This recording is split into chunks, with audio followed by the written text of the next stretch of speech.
은혜가 모든 것을 이깁니다. 다시 한번 해보실까요? 은혜가 모든 것을 이깁니다. 말씀을 주님께서 묵상하는 가운데 로마서 5장 12절부터 21절 말씀을 주셨습니다. 굉장히 씨름했습니다.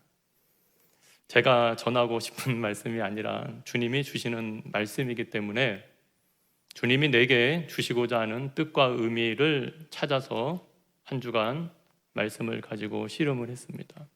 오늘 이 말씀 가운데 제게 주신 그 은혜가 우리 사랑하는 성도님들에게도 동일하게 임하기를 주님의 이름으로 축원합니다. 우리의 삶의 자리에서 항상 많은 사건, 사고가 일어납니다. 그리고 그 사건과 사고 뒤에는 대부분 생명과 관련이 되어 있습니다. 며칠 전에도 광주에서 다 아시는 것처럼 건물 철거를 잘못해가지고요, 그 철거하던 건물이 정류장에 정차한 버스 위로 덮쳤죠. 그리고 그 안에 있는 9사람이 죽습니다. 신문에 볼 때 그 안에 있는 사연들을 들여다보면은 그 죽은 그 사망 그거 너머에 그 사연들이 너무나 우리를 안타깝게 하죠. 그런데 그 사고가 정말로 더 안타까운 건 뭐냐면 그 사고가 인재이기 때문에 그런 거예요. 인재다라는 것은 뭐냐면 사람에 의해서 일어난 재단이라는 겁니다. 그러니까 충분히 조심했으면 막을 수 있었고 일어나지 않을 수 있었음에도 불구하고 그러한 사고가 일어난 거예요. 그래서 대부분 그 사고의 원인을 찾아 들어가다 보면은 뭘까요? 결국은 돈입니다. 결국은 인간의 욕심이고요. 결국은 인간의 죄 때문에 이 사고와 사건이 일어난다는 거예요. 그래서 항상 죄의 결과는 죽음으로 나타난다는 겁니다. 그래서 야고보서 1장 15절에 기록되어 있는 것처럼요, 욕심이 잉태한 즉 죄를 낳고요, 죄가 장성한 즉 사망을 낳는다라는 것이에요. 그럼 도대체 이 죄가 무엇입니까? 도대체 이 죄가 무엇이간데 우리를 사망에 이르게 하고, 도대체 이 죄라는 놈은 어떻게 우리의 삶의 자리에서 여러분 시작이 되었냐라는 것이에요. 왜 하나님은 오늘도 불편하게 좀 교회에 오면은 감사, 은혜, 평안 그런 말씀 들어야 되는데 왜 하나님은 오늘도 이 죄의 문제에 대해서 제가 여러분이 주목하기를 원하냐라는 것이에요. 모든 문제는 원인이 있고요, 원인을 알아야지 문제를 해결할 수 있는 것처럼요, 신앙인이라면 이 죄의 실체를 알아야지 우리가 구원의 은혜 앞으로 인도함을 받을 수 있기 때문에 그러는 거예요.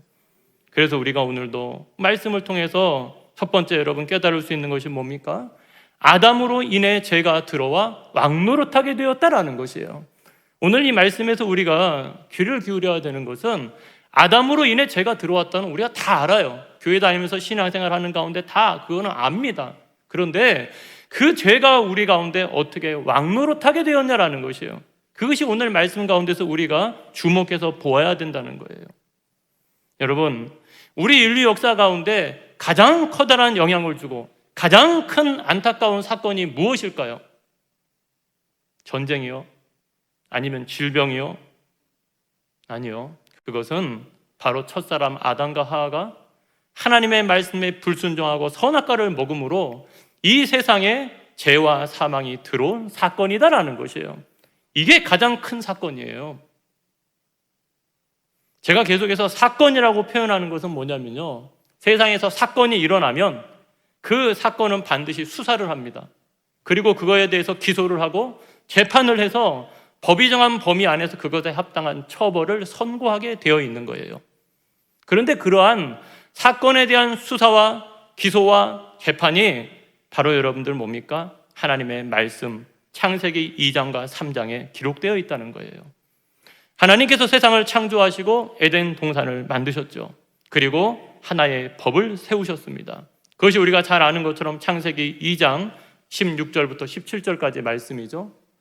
여호와 하나님이 그 사람에게 명하여 이르시되 동산 각종 나무의 열매는 내가 임의로 먹되 선악을 알게 하는 나무의 열매는 먹지 말라. 내가 먹는 날에는 반드시 죽으리라 하시니라. 여러분, 하나님께서 선악과를 만드시는 것은요, 아담을 곧 우리를 시험하기 위해서 선악과 만드신 거 아닙니다.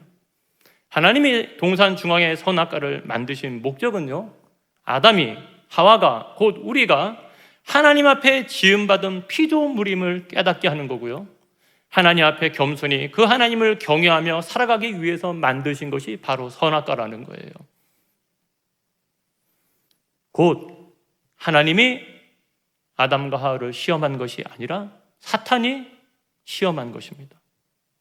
그리고 첫사람 아담과 하와가 이 사단의 시험에, 미혹에 넘어가서 자기 안에 있는 이 교만과 욕심으로 선악과를 따먹으로 범죄함으로 이 죄와 죽음이 이 창조 세계에 들어와서 시작된 거죠. 곧 사단은 미혹했지만 죄의 책임인 인간인 우리에게 있는 것이에요. 항상 이 죄의 책임은 전가할 수가 없는 겁니다. 누구 때문에? 심지어는 사단 때문에, 마귀 때문에 전가할 수 없어요. 그 죄의 책임은 나에게 있는 것입니다. 근데 문제는 이 죄의 책임, 이 죄값이 아담 한 사람의 죄와 심판으로 끝나는 것이 아니라는 거예요. 이게 이제 우리가 오늘 말씀에서 주목해야 되는 거예요. 죄는 아담이 범죄하였는데요, 오늘 본문 12절에 다시 한번 여러분들 읽어봅니다. 그러므로 한 사람으로 말미암아 죄가 세상에 들어오고 죄로 말미암아 사망이 들어왔나니 이와 같이 모든 사람이 죄를 지었으므로 사망이 모든 사람에게 이르렀느니라. 죄는 아담이 지었는데, 선악과는 아담이 먹었는데, 이 죄와 사망이 세상에 여러분들 들어왔어요. 그런데 이 죄와 사망이 어떻게 됐다는 거예요? 모든 사람에게, 모든 사람이 죄를 짓고 모든 사람에게 이르렀다고 여러분들 기록되어 있어요. 범죄는 아담이 했어요. 그런데 어떻게 그 죄가 우리와 여러분들 관계가 있냐라는 것이에요. 이것을 먼저 우리가 짚고 넘어가야 되잖아요. 저 사람이 범죄했는데 왜 그것이 나의 죄가 됩니까? 왜 아담의 죄가 왜 나의 죄가 되냐라는 것이에요. 바로 그것이 여러분들 뭡니까? 대표성의 원리입니다. 우리가 하나님의 말씀을 여러분들 돌아보면요, 성경의 첫 것은 모든 것을 대표하는 것이에요. 그래서 고린도전서 15장 22절에도 이렇게 기록되어 있어요. 아담 안에서 모든 사람이 죽은 것 같이 그리스도 안에서 모든 사람이 삶을 얻으리라. 오늘 이 말씀에 보면은 아담 때문에 모든 사람이 죽었다고 기록되어 있지 않습니다. 아담 안에서 모든 사람이 죽었다고 기록되어 있습니다. 바로 이것이 뭡니까? 아담이 곧 인류의 대표자이라는 의미예요. 그래서 그 아담 안에서 바로 우리가 다 나고 우리가 죄 가운데 나고 살게 되었다는 거예요. 그래서 이 아담 한 사람의 행동은 인류를 대표하는 행동이에요. 좀 더 쉽게 이해하기 위해서 우리가 나라 간에 경계를 할 때 나라를 대표한다고 그 사람들을 뭐라고 합니까? 국가 대표라고 합니다. 그래서 그들이 나라의 대표가 돼서 경계를 하고요, 그 결과를 우리가 받아들이게 되는 거예요. 마찬가지로 아담 한 사람이 범죄했지만요, 우리는 그 죄의 결과를 동일하게 받아들이게 된 거예요. 왜? 아담이 대표니까. 그래서 우리 가운데 이 죄와 사망이 들어왔고 시작된 거예요. 그리고 우리도 또한 동일하게 그 죄의 선고가 내려졌으므로 이 죽음을 피할 수 없고 동일하게 죽게 되는 거예요. 왜 죽어요? 죄값으로 죽는 거예요. 그럼 여기서 이제 어떤 사람들은 말합니다. 억울합니다. 만일 나라면 그 선악과 나는 따먹었지 않았을 겁니다. 아담이니까 먹은 거지 나라면은 그러한 죄를 짓지 않았을 겁니다. 하지만 여러분, 우리가 일반 상식으로 보더라도 대표는 그냥 대표가 되는 것이 아니라는 거예요. 한 나라의 국가대표, 그 태극마크를 달기 위해서 선수들은 얼마나 피땀을 흘립니까? 그리고 그 피땀을 흘린 가운데도 뭡니까? 한 사람이 대표가 되는 거예요. 그 분야에서 가장 나은 사람이 대표가 되는 거예요. 아담은 하나님의 형상을 따라 지음받은 가장 완벽한 사람이었습니다. 왜요? 아담은 창조했을 때 죄가 없는 자였다는 거예요. 그런데 그런 아담과 하와가 죄를 범하였다면 우리는 두말할 필요가 없다는 거예요. 우리는 그거보다도 더 쉽게, 더 빨리 그 사단의 미혹에 넘어가고 불순종의 길로 빠질 수밖에 없는 자임을 알아야 되고 인정해야 된다는 거예요. 솔직히 우리가 인정하기 싫을 뿐이지 우리 안에 다 죄성이 있어요. 우리 안에 선함이 없다는 것을 우리가 누구보다도 더 잘 알아요. 그것을 신학적으로 원죄라고 하는 겁니다. 그래서 로마서 3장 9절부터 10절에 우리가 잘 아는 말씀이 있죠. 그러면 어떠하냐? 우리는 나으냐? 결코 아니라. 유대인이나 헬라인이나 다 죄 아래에 있다고 우리가 이미 선언하였느니라. 기록된 바 의인은 없나니 하나도 없으며. 그러니까 이 말씀을 우리가 좀 더 쉽게 이해하면은 죄를 지어서 죄인이 아니라 죄인이 되었기 때문에 죄를 지을 수밖에 없게 된 거예요. 우리가 죄인 되었다는 거예요. 세상에 의인은 없나니 못 다 죄인이라는 거예요. 그러니까 우리가 아무리 죄를 안 지어야지 하고 싶은 마음이 있어도 죄를 짓게 되는 건 죄는 힘이 있어요. 왕노릇하는데 우리에게는 죄를 안 지을 힘이 없다는 거예요. 그래서 오늘 21절의 말씀에 기록된 것처럼 죄가 사망 안에서 왕노릇한다고 성경에 기록되어 있는 거예요. 그래서 이것을 어떻게 우리가 좀 더 이해할 수 있을까라고 여러분들 고민하다가요, 중독이라는 개념을 이해하게 됐어요. 정신과 전문의인 유은정 원장님이 쓰신 상처받지 않고 끝까지 사랑하기라는 책이 있습니다. 이분이 기독교인인데요, 이 책에서 이야기하기를, 이분이 이제 정신과 치료를 하다 보니까 많은 중독자들을 만난대요. 중독자들. 그 중독자들을 치료하기를 위해서 만나죠. 알코올 중독자들, 인터넷 중독, 일 중독, 약물 중독, 여러 유형의 사람들이 있잖아요. 그런데 그 중독자들을 만나면서 생각하게 되는 게 뭐냐? 이들에게 하나님의 은혜가 필요하다는 것을 느낀다는 거예요. 어떤 의미에서 그러냐면, 이 중독자들을 만나서 치료하는 과정 가운데서 가장 어려운 게 뭘까요? 그 중독이 계속해서 재발되는 거예요. 또다시 멈췄다가 또다시 재발되고, 또다시 멈췄다가 또다시 재발되고. 그래서 이 책에서 기록되기를요, 이 중독을 치료하기 위한 1단계가 뭐냐? 나는 죄인입니다. 나는 연약합니다. 나는 이 중독을 내 힘으로는 이길 수 없습니다라고 인정하는 것이랍니다. 굉장히 성경적인 원리입니다. 나는 죄인입니다. 나는 연약합니다. 나는 이 중독을 이길 수 없습니다. 그렇게 인정하고 들어가야 된다는 거예요. 그러니까 사실 모든 병은요, 치료를 위한 1단계는요, 나는 그 병을 이길 수 있다, 나는 이 병을 이길 능력이 있다 라는 데서 그 병을 치료를 시작한다는 거예요. 하지만 이 중독이라는 것은 그렇게 치료하면 안 된다는 거예요. 중독은 나는 도리어 뭡니까? 할 수 없다 인정하고 들어가야 된다는 거예요. 이것이 그 중독의 치료법이라는 거예요. 그러니까 중독의 치료법은 자신의 연약함을 인정하는 데서 시작한다는 거예요. 나는 스스로 고칠 수가 없습니다. 그러니까 이제 외부적으로 뭐가 필요한 거예요? 도움이, 은혜가 절대적으로 필요하다는 거예요. 그래서 이분이 그 책에서 말하기를, 주변에 만약에 중독자들이 있다면 성도들은 이렇게 권면하래요. 의학의 힘을 빌리는 것과 함께 기도하며 이겨내는 2가지가 함께 필요하다고 이야기해 주어야 된다는 거예요. 왜냐? 중독으로 뇌에 이미 변형이 왔기 때문에 더욱 그렇다는 겁니다. 중독을 하다 보면 중독자들은요, 뇌에 변형이 온대요. 그런데 의학의 힘도 빌리는 게 중요하지만 기도하면서 이겨내는 이 2가지가 여러분들 필요하다라는 것이에요. 굉장히 영적이지 않습니까? 우리 신앙인의 모습과 너무 닮아 있지 않아요? 우리의 죄의 문제, 심지어 우리 안에 있는 이 질병의 문제도 이 2가지가 필요하다는 거예요. 의학의 힘도 필요하지만 기도하며 이겨내는 믿음의 힘이 여러분들 필요하다라는 것이에요. 그래서 중독으로, 이 중독자가 중요한 게 뭡니까? 하나님을 인격적으로 만나는 것이 중요하다는 거예요. 우리 신앙인들이 이 죄 가운데 살면서 우리의 삶 가운데 필요한 게 뭡니까? 인격적으로 하나님을 만나는 거예요. 아무리 교회 나와서 자리에 앉아있다 할지라도 그 살아계신 하나님을 내가 만나지 못하고 그 하나님 앞에 내가 연약한 죄인임을 인정하지 못하면 우리의 삶은 변화될 수가 없는 거예요. 그래서 이 인생의 어두운 밤에 하나님을 만나게 될 때, 그럼 그 하나님을 만나게 될 때 우리 가운데 일어나는 현상이 뭡니까? 우리가 감당할 수 없는 하나님의 사랑과 은혜가 우리 가운데 여러분들 부어지는 거예요. 그래서 쉽게 예를 들어서 매일같이 술을 2병씩 마시는 알코올 중독자가요, 한 병으로 반병으로 줄이다가 그것이 끊어지는 것이 아니랍니다. 어느 날 선포하고 바로 끊어버리는 거예요. 왜요? 감당할 수 없는 사랑을 느끼면 그렇게 된다는 겁니다.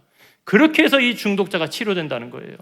그게 바로 은혜의 원리라는 거예요. 왜냐? 은혜를 받았으니까 그 받은 은혜에 대한 보답으로 내 안에서 의지가 솟아난다는 거예요. 그리고 결단하게 된다는 거예요. 그리고 거기에서 그 중독을 끊어버리고 거듭난 새 사람으로 살게 된다는 거예요. 그래서 영적으로 죄의 중독자인 첫사람 아담으로부터 이 원죄로 말미암아 죄의 중독자가 된 우리에게도 동일하게 뭐가 필요하다는 거예요? 하나님의 부어주시는 은혜가 필요하다는 거예요. 그래서 우리가 오늘 말씀을 통해서 두 번째 깨닫은 것이 뭐냐? 오직 예수 그리스도의 은혜로 생명이 왕노릇하게 되었다라는 것이에요. 오늘 우리가 본문 15절 16절이요, 좀 여러분 우리가 성경적으로 이해하기 어려우니까 세번역으로 여러분 옮겨서 제가 읽어드립니다. 그러나 하나님께서 은혜를 베푸실 때 생긴 일은 아담 한 사람이 범죄했을 때 생긴 일과 같지 않습니다. 한 사람의 범죄로 많은 사람이 죽었으나 하나님의 은혜와 예수 그리스도 한 사람의 은혜로 말미암은 선물은 많은 사람에게 더욱더 넘쳐나게 되었습니다. 또한 하나님께서 주시는 선물은 한 사람의 범죄의 결과와 같지 않습니다. 한 범죄에서는 심판이 뒤따라서 유죄 판결이 내려졌습니다마는 많은 범죄에서는 은혜가 뒤따라와서 무죄 선언이 내려졌습니다. 아멘. 그러니까 우리가 예수 그리스도를 주로 믿음으로 하나님께서 우리에게 뭘 주신 거예요? 은혜, 은사, 곧 여러분 선물을 주셨다는 거예요. 그러니까 한 사람 아담 안에서 우리가 불순종해서 유죄 판결을 선고받았어요. 유죄 판결을 받았어요. 죽는다. 아담뿐만이 아니라 우리도 유죄 판결을 여러분들 받아서 이 죽음이 육체의 죽음으로 끝나는 것이 아니라 영원히 죽을 수밖에 없는 그러한 존재가 우리가 되었는데요. 영원히 죽는다는 건 쉽게 말해서 지옥에 갈 수밖에 없는 우리가 되었다는 거예요. 그런데 영원히 죽을 수밖에 없는, 지옥에 갈 수밖에 없는 나를 대신해서 예수님께서 십자가에서 못 박혀 죽으신 거예요. 아담은 불순종했지만 한 사람 예수 그리스도는 죽기까지 순종하심으로 말미암아, 그 예수님의 순종으로 말미암아 우리에게 유죄의 선고가 내려졌을 때 뭐가 뒤따라와요? 은혜가 뒤따라옵니다. 16절의 하반절에 있는 것처럼 많은 범죄에서는 은혜가 뒤따라와서, 이 은혜가 뒤따라와서 우리 가운데 무죄 선언이 내려지는 거예요. 그러니까 우리가 유죄 선언 받을 수밖에 없는데 예수 그리스도의 십자가의 은혜가 우리 안에 증거가 되어서, 예수님이 우리의 중보가 되어서, 하나님, 저의 죄를 대신해서 제가 십자가에 못 박혀 죽었습니다. 저의 믿는 믿음을 보시고 저의 죄를 용서하여 주시옵소서. 그 예수의 공로로 말미암아 우리에게 무죄 선언이 내려지게 되는 거예요. 그것이 뭐냐? 바로 15절에 있는 것처럼 하나님의 은혜고 예수 그리스도의 은혜라는 거예요. 그래서 그런 의미에서 아담이 장차 오실 분의 모형이라는 겁니다. 그러니까 아담 한 사람을 통하여서 우리 가운데 죄가 왕노릇하게 되었지만 둘째 아담 대신 예수 그리스도를 통하여서 우리 안에 뭐가요? 은혜로 생명이 왕노릇하게 되었다라는 것이에요. 그래서 하나님께서 이 아담 안에 우리를, 율법 안에 우리를 가두어 두신 것은 장차 오실 예수 그리스도 안에서 우리를 구원하시기 위한 하나님의 놀라운 계획과 은혜가 있었기 때문에 가능하였다는 거예요. 사랑하는 성도 여러분, 믿지 않는 자와 믿는 자, 불신자와 신앙인의 차이는 행위에서 나누어지는 것이 아닙니다. 솔직히 말해서 믿지 않는 그들 안에 있는 그 죄의 형상의 모습이나 우리 안에 있는 품고 사는 죄의 형상의 모습, 믿음 없이 사는 사람들이 미워하는 그러한 미움의 모습이나 우리가 예수 그리스도를 믿는다고 하면서 또 미움을 마음을 품고 있다면 그 죄의 본질은 별반 여러분 차이가 나지 않고 다르지 않아요. 하나님 앞에 볼 때 똑같아요. 하지만 하나님 앞에서 불신자와 신앙인의 차이가 나누어지는 건 행위에서 나누어지는 것이 아니라 은혜에서 나누어지는 거예요. 그리고 이 은혜가 우리 안에서 왕노릇하게 될 때 우리의 삶 가운데 뭐가 일어나요? 변화가 일어나서 그 변화로 말미암아 그 세상에 믿지 않는 자들과 구별된 삶의 모습이 드러나게 된다는 거예요. 그래서 행위가 구원은 행위로 말미암지 않고 믿음으로 은혜로 말미암는다는 거예요. 그래서 우리가 이 중요한 차이는 어디에서 시작이 될까요? 바로 내가 하나님 앞에 죄인임을 깨닫느냐, 깨닫지 못하느냐. 내가 하나님 앞에 죄인임을 인정하느냐, 인정하지 못하느냐. 거기에서 그것이 차이가 시작된다는 거예요. 그러니까 쉽게 말해서 하나님 앞에서 자신의 잘못을 아느냐, 모르느냐의 차이라는 거예요. 그래서 성경에서 죄를 깨닫는 것을 뭐라고 표현해요? 은혜가 넘친다고 표현하고 있는 거예요. 그게 20절의 말씀이에요. 율법이 들어온 것은 범죄를 더하게 하려 함이라. 그러나 죄가 더한 곳에 은혜가 더욱 넘쳤나니. 아멘. 여러분, 죄를 더 지으라는 말이에요? 그 말이 아니에요. 율법을 통하여서 우리가 죄를 깨닫게 되면요, 이 죄를 인정하게 될 때 하나님께 회개하게 되고요, 회개하게 될 때 그 죄의 자리가 변해서 우리의 삶의 자리에 뭐가 되는 거예요? 은혜의 자리가 된다는 거예요. 그러니까 여기서 우리가 분명해지는 게 한 가지 이제 생기는 거예요. 우리가 대부분 신앙인이 신앙생활 하면서 생기는 문제는 뭡니까? 바로 이 놀라운 은혜의 선물을 받고도 이 첫사랑과 이 감사와 감격을 잃어버리는 데서 신앙의 문제가 시작돼 버리는 거예요. 쉽게 말해서 지식으로는 알아요. 나는 죄인입니다. 근데 가슴으로는 받아들이지를 못하는 거예요. 우리가 신앙생활하면서 교회 와서 제일 많이 듣고 고백하는 말이 나는 죄인입니다. 기도할 때마다 기도하는 것이 알고 지은 죄, 모르고 지은 죄, 주님 앞에 여러분들 기도합니다.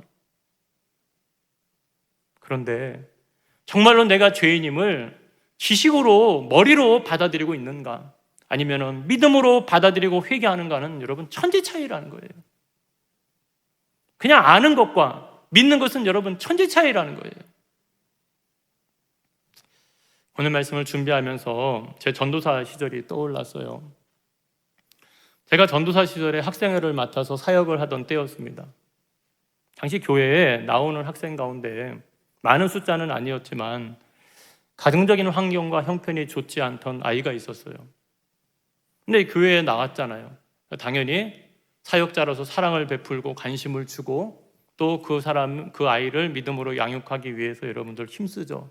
그러니까 그 아이가 사랑을 받고 관심을 받게 되니까 또 이제 그 아이가 전도를 합니다. 근데 중요한 것은 자신과 형편과 처지가 같은, 쉽게 말해서 형편과 환경이 좋지 않은 아이들을 데리고 오는 거예요.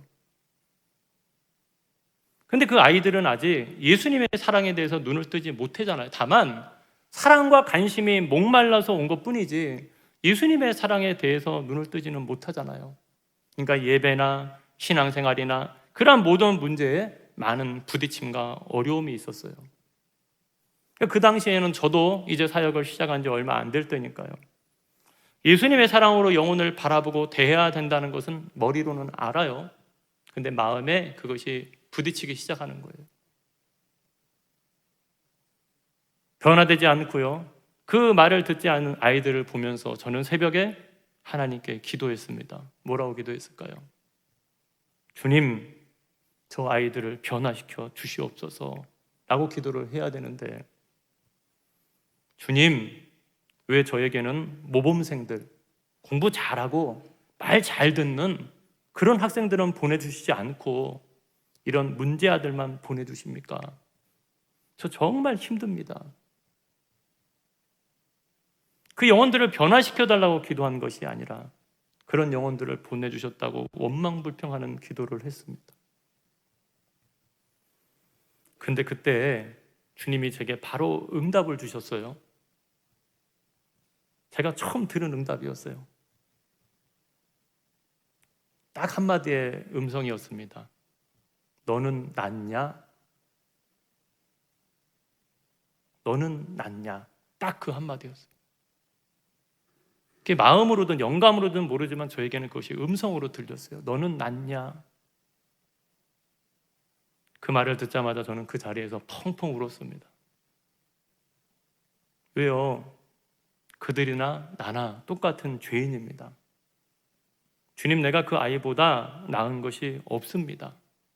그저 주님의 은혜를 먼저 받았고 주님의 은혜로 부르심을 받아서 주의 길을 가게 된 것뿐입니다. 그래서 그 부르심의 은혜에 감사해서 목회자가 되었지만 이 삶의 문제에서 내가 그 감사와 감격을 잃어버렸던 거예요. 왜요? 그 아이들의 외모를 보는 거죠. 하나님의 은혜를 의지하지 않기 때문에 그런 거죠. 그리고 나서 저에게는 영혼에 대한 편견이 없어졌습니다. 쉽게 말해서 정죄함이 없어졌다는 거예요. 여러분, 제가 주님 앞에 펑펑 울었습니다. 그러고 나서 그 아이들이 놀랍도록 변화되었을까요? 그렇지 않았어요. 여전히 그 아이들은 동일한 모습이었어요. 하지만 중요한 것은 그 아이들은 변화되지 못한 모습으로 나왔지만 내 안에 그 아이들을 바라보는 시야가 변화된 것입니다. 그러니까 하나님께서 그 아이들을 통해서 저를 변화시켜 주신 거예요. 물론 그 후에도 저의 연약함이 드러날 때가 많았습니다. 똑바로 안 해? 소리 낼 때가 있었고 언성을 높일 때가 있었고 씨름할 때가 여러분들 있었어요. 그런데 그럴 때마다 브레이크가 걸리는 거예요. 너는 낫냐? 그 주님의 응답을 기억하게 되고 다시 겸비하게 되는 거예요. 그게 저에게는 하나님이 주신 은혜였습니다. 성도 여러분, 상대방이 변화되는 것이 은혜가 아니라 내가 변화되는 것이 은혜입니다. 우리가 예수님을 믿고 영접했다는 것은 우리의 삶의 주인이 바뀌었다는 것을 의미합니다. 다른 말로 죄가 우리를 지배할 수 없게 되었다는 거예요. 은혜가 왕노릇하게 됐다는 것은 더 이상 우리 안에 죄가 우리를 지배할 수 없게 되었다는 선포예요. 그 말은 우리 안에 이 죄가 없어졌다는 말은 아니에요. 여전히 죄성은 남아있어요. 그래서 순간순간 내 안에 죄가 역사하지만 은혜가 왕노릇하여서 십자가에 우리의 죄와 정욕을 못 받고 이 은혜가 왕노릇하는 삶을 살게 만들어지게 되었다는 거예요. 그 감격을 잘 표현하는 것이 바로 갈라디아서 2장 20절 말씀입니다. 바로 사도 바울이 뭐라고 고백합니까? 내가 그리스도와 함께 십자가에 못 박혔나니 그런즉 이제는 내가 사는 것이 아니요 오직 내 안에 그리스도께서 사시는 것이라. 이제 내가 육체 가운데 사는 것은 나를 사랑하사 나를 위하여 자기 자신을 버리신 하나님의 아들을 믿는 믿음 안에서 사는 것이라. 아멘. 이 사도 바울이 어떤 사람이에요? 예수 그리스도를 믿는 자를 핍박했던 자들, 그들을 잡아다 가두었던 자였지만요, 예수 그리스도를 믿고 은혜가 왕노릇하는 삶을 사니까 이제는 자신을 십자가에 못 박는 삶을 살게 된 거예요. 여러분, 그래서 죄보다 뭐가 강한 거예요? 은혜가 강한 거예요. 죄가 왕노릇하는 가운데 예수 그리스도의 십자가의 은혜로 말미암아 이제는 은혜가 우리 안에서 왕노릇하는 삶을 살 수 있게 만들어 주신 거예요. 그 삶을 예수님께서 십자가에서 보여주신 거예요. 그 십자가의 은혜 안에서 용서할 수 없는 사람을 용서하게 되는 거예요. 사랑할 수 없는 사람을 사랑하게 되는 거예요. 왜냐? 내가 그 은혜를 선물로 받았기 때문이고요. 내가 그 은혜로 구원 받았기 때문이고요. 내 안에 그 은혜가 왕노릇하기 때문에 그러는 거예요. 이것이 하나님 앞에 진심으로 구원받은 자의 증거고 열매가 되는 거예요. 우리 한국교회에 주기철 목사님과 함께 동시대에 손양원 목사님이 계십니다. 아시는 분은 아시겠지만 자신의 아들을 죽인 원수를 용서하고 자신의 아들로 삼았죠. 자신의 두 아들을 죽인 그 사람을 자기의 아들로 여러분들 삼았습니다. 근데 불현듯 아침에 설교 원고를 마무리 졌는데 아침에 그 목사님이 남긴 시가 생각났어요. 그 시의 제목이 뭐냐? 예수 중독자입니다. 읽어드리겠습니다. 나 예수 중독자가 되어야 하겠다.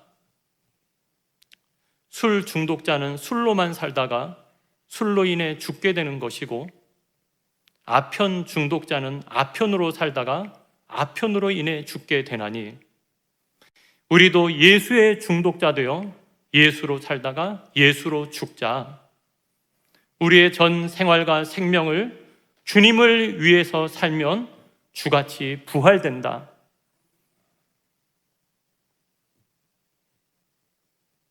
주의 종이니 주를 위해 일하는 자 되고 내일 되지 않게 하자.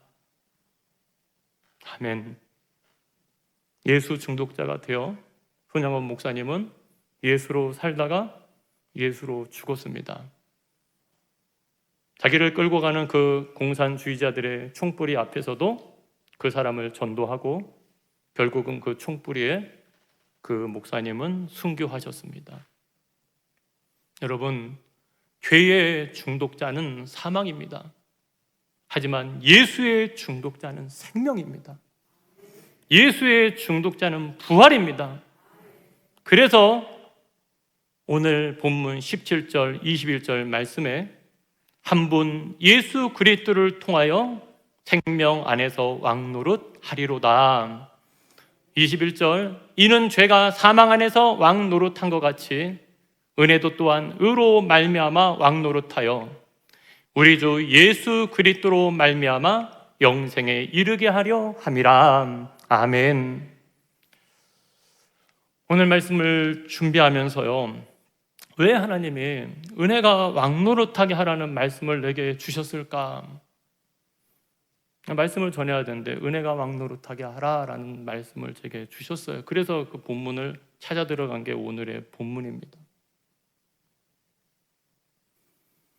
그래서 오늘 말씀을 준비하면서 다시금 하나님 앞에 나는 죄의 중독자인가 예수의 중독자인가를 돌아봅니다. 주의 종으로 예수의 중독자로 살아야 되는데 내 안에 복음의 감격이 메말라 있는 부분을 하나님이 발견하게 하십니다. 주님은 나를 예수 중독자로 살라고 나를 부르셨다는 거예요. 종아, 너의 정체성을 다시금 돌아보라고 하나님이 제게 이 말씀을 주셨구나 깨닫게 됩니다. 여러분, 주님은 나의 왕이 되십니다. 그리고 그 주님이 그 은혜가 우리 안에 있는 그 모든 문제와 죄와 사망을 이기게 한다는 거예요. 그것이 저에게만이 아니라 바로 이 자리에 있는 우리에게 여러분 동일한 은혜가 되는 줄 믿습니다. 정말 우리의 삶의 자리에서 많은 사건, 사고가 일어나고 때로는 내가 정말로 원치 않은 그런 많은 일들이 우리 가운데 온다 할지라도 나는 예수 중독자가 되어 예수로 살고 예수로 죽기를 소원하는 그런 제가 되고 그런 성도님들이 되기를 원합니다.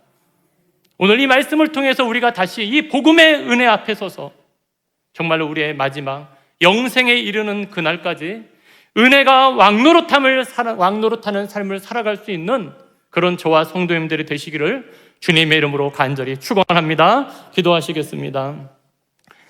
고맙고 감사하신 하나님 아버지, 오늘도 무엇이간데 이처럼 사랑하여 주셔서 예수 그리스도의 은혜 안에서 살게 하여 주신 아버지의 사랑과 은혜를 진실로 감사를 드립니다. 믿음의 주요 온전케 하신 이인 예수를 바라보기를 원합니다. 주님만을 의지하며 나가기를 원합니다.